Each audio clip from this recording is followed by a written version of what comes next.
നമുക്ക് തോന്നിയതുപോലെ പരിശുദ്ധ ഖുർആൻ വായിച്ചുകൊണ്ട് ആളുകളുടെ മുമ്പിൽ ഇങ്ങനെ വിധി പറഞ്ഞ് നടന്നാൽ ശരിയാകുമോ? അങ്ങനെയുണ്ട് ചില ആളുകൾ. ഖുർആനെ കണ്ട് ഉദ്ധരിക്കും, എന്നിട്ട് ഇന്നതാണ് ഖുർആനിൽ അള്ളാഹു പറയണ വിധി എന്ന് ആർക്കും പരിചയമില്ലാത്ത രൂപത്തിൽ ചില പുതുതായിട്ടുള്ള കാര്യങ്ങളൊക്കെ അവതരിപ്പിക്കുന്ന ആളുകളുണ്ട്. ഇത് ഫിത്നയുണ്ടാക്കും സമൂഹത്തിൽ. അങ്ങനെ ഉണ്ടാക്കുന്നതിനെ തൊട്ട് വളരെ ശക്തമായിട്ടുള്ള താക്കീതാണ് ഇസ്ലാമിലുള്ളത് എന്ന് നമ്മൾ മനസ്സിലാക്കണം. ഉമർ റളിയല്ലാഹു അൻഹുവിൻ്റെ തന്നെ ഒരു സംഭവത്തിൽ നമുക്കിത് കാണാൻ സാധിക്കും. ഇമാം ദാരിമി അദ്ദേഹത്തിൻ്റെ സുനനിൽ ഉദ്ധരിച്ചിട്ടുള്ളതാണ്. അതെന്താ? ഇമാം ദാരിമി ഉദ്ധരിക്കുകയാണ്, സുബൈഖുൽ ഇറാഖി എന്ന് പറയുന്നൊരു വ്യക്തിയാണ്. സുബൈഖ് അൽ ഇറാഖി അദ്ദേഹം മിസ്റിൽ അംർ ബിൻ അൽ ആസ് റളിയല്ലാഹു അൻഹു അമീറായിരുന്ന സമയത്ത് അവിടെ പട്ടാളക്കാരായിട്ടുള്ള ആളുകളുടെ ഇടയിലേക്കൊക്കെ ഇങ്ങനെ നടന്നു പോയിട്ട് ഒരുപാട് വാർത്തകൾ ഇങ്ങനെ പ്രചരിപ്പിക്കും. ആ പ്രചരിപ്പിക്കുന്നത് ഖുർആൻ ഓതിക്കൊണ്ടാണ്. ഇങ്ങനെയാണ് ഇസ്ലാമിൽ പറഞ്ഞിട്ടുള്ളത്, ഇങ്ങനെയാണ് ഈ വിഷയത്തിലെ വിധി എന്നൊക്കെ പറഞ്ഞുകൊണ്ട് അദ്ദേഹം സംസാരിക്കും. ഈ രൂപത്തിലുള്ള സംസാരം ജനങ്ങൾക്കിടയിൽ വല്ലാത്ത ഫിത്നയായിട്ട് മാറി.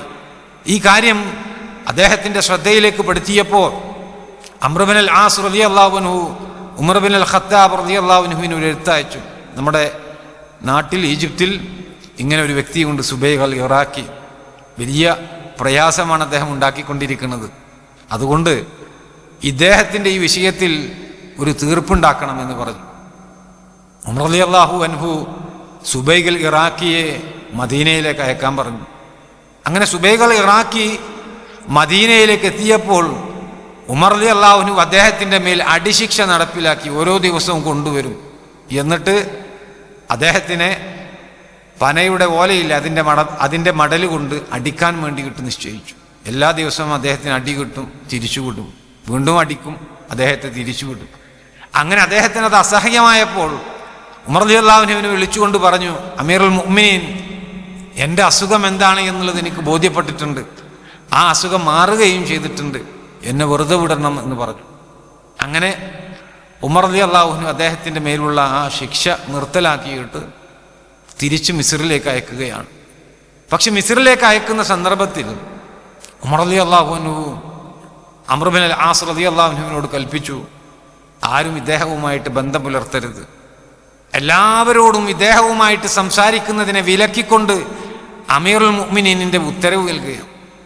ഇതാണ് യഥാർത്ഥത്തിൽ സുബൈഖ് അൽ ഇറാഖിയെ സംബന്ധിച്ചിടത്തോളം ഏറ്റവും വലിയ പ്രഹരം. അദ്ദേഹത്തിന് ഒരുപാട് പ്രയാസമുണ്ടാക്കിയത്. ആരും അദ്ദേഹവുമായിട്ട് സംസാരിക്കാൻ വരുന്നില്ല. മിസ്റിലുള്ള മുസ്ലിമീങ്ങളൊക്കെ സുബൈഖ് അൽ ഇറാഖിയെ ബഹിഷ്കരിച്ചു പോയി.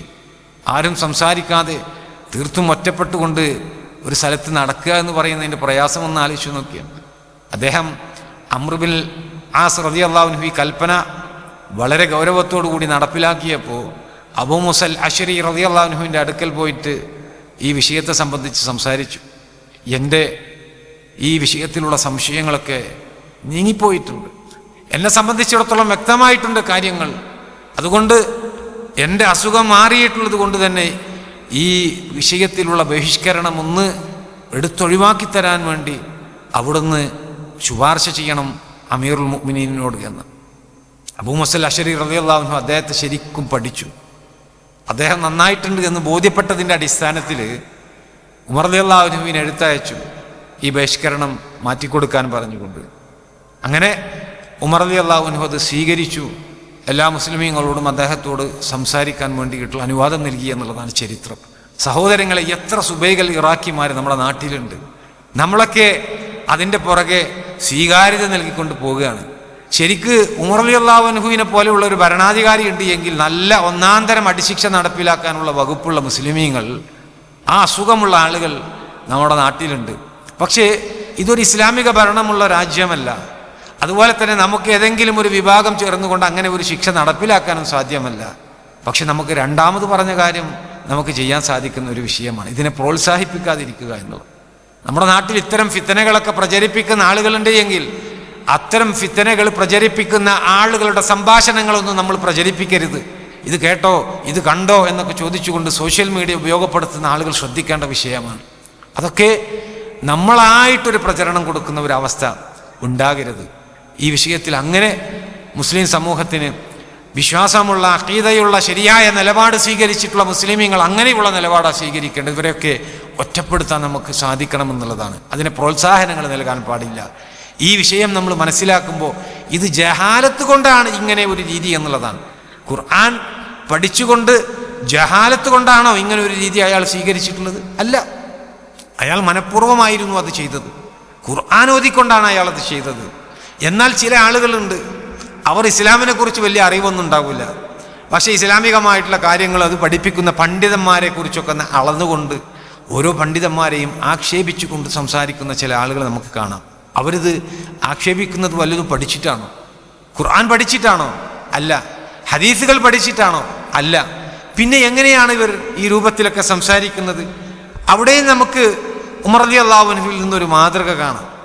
ഉമർ റളിയല്ലാഹു അൻഹു ഒരിക്കൽ അദ്ദേഹത്തിൻ്റെ സുഹൃത്തുമായിട്ട് മക്കയിൽ നടക്കുമ്പോഴാണ് ഹറമിൽ വെച്ചുകൊണ്ട് ഇഹ്റാമിലായിരിക്കെ ഏതാനും ചില ആളുകൾ കടന്നു വരുന്നത്.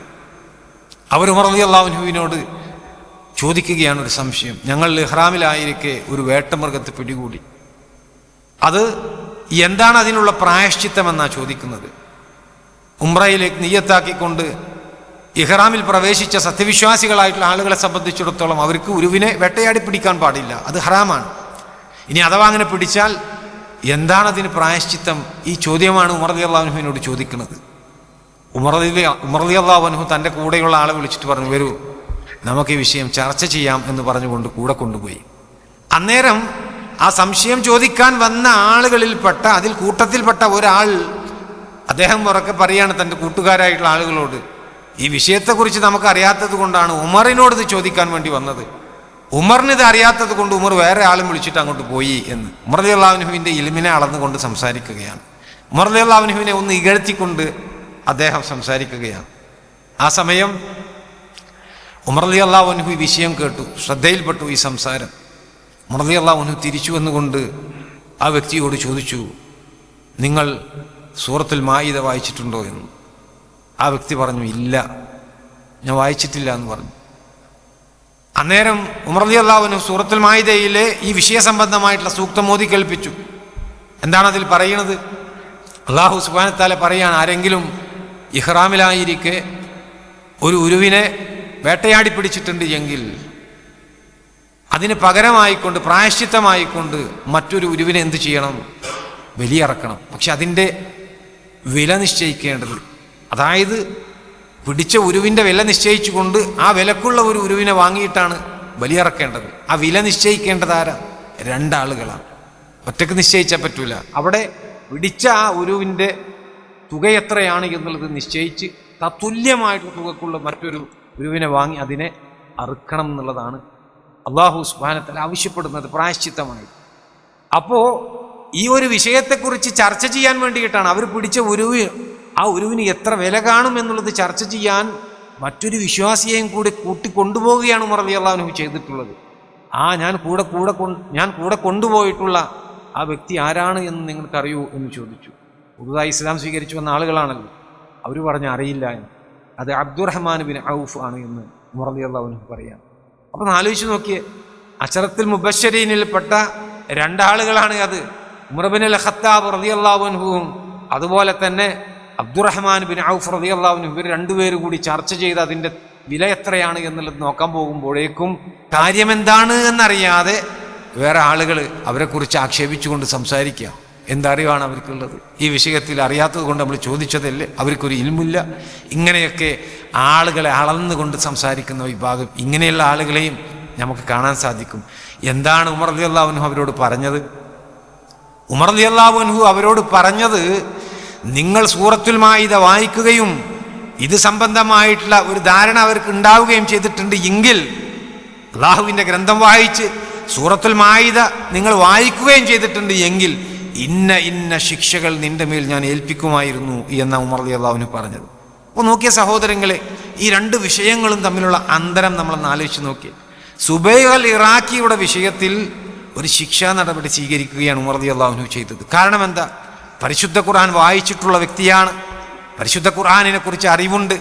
എന്നിട്ട് അള്ളാഹുവിൻ്റെ കിതാബിൽ നിന്ന് ആയത്തുകൾ ഓതിക്കൊണ്ടാണ് ജനങ്ങളുടെ മുമ്പിൽ തെറ്റായ സന്ദേശം അദ്ദേഹം കൊടുക്കുന്നത്. അദ്ദേഹത്തിന് ശിക്ഷയാണ് റളിയല്ലാഹു അൻഹു നൽകുന്നത്. എന്നാൽ ഈ വ്യക്തിയെ സംബന്ധിച്ച് ഖുർആൻ വായിച്ചിട്ടില്ല, സൂറത്തുൽ മാഇദ വായിച്ചിട്ടില്ല, ആ ഒരു വിഷയത്തെ സംബന്ധിച്ച് അയാൾക്ക് അറിവില്ല, ജഹാലത്ത് കൊണ്ടാണ് അയാൾ സംസാരിക്കുന്നത്.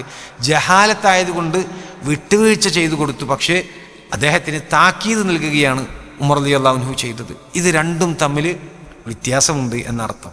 അപ്പോൾ ജഹാലത്ത് കൊണ്ട് സംസാരിക്കുന്ന ആളുകൾ, സത്യവിശ്വാസികളായിട്ടുള്ള ആളുകൾ ഉണ്ട് എങ്കിൽ അവരെ വാൺ ചെയ്യണം. അങ്ങനെ ഒരുപാട് ആളുകളുണ്ട് നമ്മുടെ സമൂഹത്തിൽ, ഖുർആനെ കുറിച്ച് അറിയാതെ, ഇസ്ലാമിനെ കുറിച്ച് പരിചയമില്ലാതെ, ഹദീസുകളെക്കുറിച്ച് കൃത്യമായ ബോധ്യമില്ലാതെ പല വിഷയങ്ങളും അവർ സംസാരിക്കും. എന്തിന്? വിമർശനങ്ങളെ സംസാരിക്കുക. എന്നിട്ട് അത് പറയുന്ന ആ വിഷയം ജനങ്ങളെ പഠിപ്പിക്കുന്ന പണ്ഡിതന്മാരെ ഇകഴ്ത്തിക്കൊണ്ട് പൊതുസമൂഹത്തിൽ സംസാരിക്കുന്ന നമുക്ക് കാണാൻ കഴിയും. അതും പാടില്ലാത്ത ഒരു വിഷയമാണ് എന്നർത്ഥം.